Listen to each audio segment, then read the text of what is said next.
These are the scenes that triggered the breakup of Ukraine. Scenes that have brought the world to the brink of a new Cold War. Unarmed protesters gunned down in the streets by the riot police who were retreating from Kiev's Maidan square. By the end of the day, more than 50 people were dead, including 3 policemen. Ukraine's new leaders maintain that responsibility for the shootings lies entirely with the security forces acting on behalf of the previous government. Our investigations suggest that is not the full picture.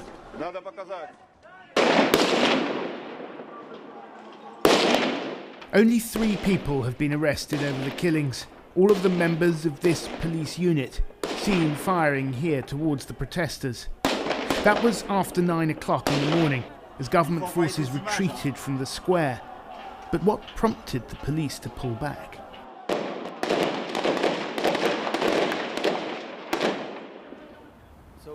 Earlier that morning, Andrei Shevchenko, then an opposition politician and part of the Maidan movement, had received a call from the police commander on the square.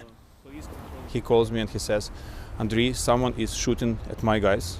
And he said that the shooting was from the conservatory. He said, "Second floor, it's firearms, and please do something about that, because it's getting really bad." The conservatory building was under the control of the protesters. On the morning of the 20th, there were persistent reports of gunfire coming from there. Now, for the first time, one of those gunmen has spoken on camera. He was part of the protest movement, he said, and agreed to talk to us on condition that we disguise his identity. We will call him Sergei. I was shooting downwards at their feet.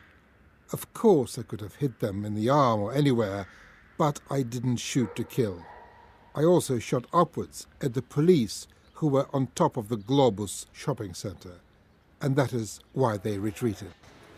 Sergei says that he took up a position behind one of these pillars here, and he mentioned being able to see that clock over there on the far side of the square on the bank and the edge of the shopping centre, which was the part of the square that was controlled by the riot police. So from here, he had a bird's eye view right over the front line. Amid the chaos, the man in charge of security at the protest camp sent his men to search the conservatory building. They went and checked all the floors. Roughly half an hour later, they returned and told me there were no firing positions from the conservatory. Lawyers and prosecutors say their attempts to find out what really happened on that day are being blocked by the courts. In the absence of a thorough and transparent investigation, conspiracy theories flourish. Many Ukrainians believe the shootings on the 20th were a provocation, planned and orchestrated by Moscow in order to justify the annexation of Crimea and spark a separatist movement in the east. Russians counter that Maidan was a CIA-inspired coup. Neither side offers credible evidence for its claims. Maidan was overwhelmingly made up of peaceful, unarmed citizens who braved months of sub-zero temperatures to demand a change to their corrupt government. There's much we still don't know about what happened that day, but it's clear that some of the shooting was coming from the protesters' side. Gabriel Gatehouse, BBC News in Kiev.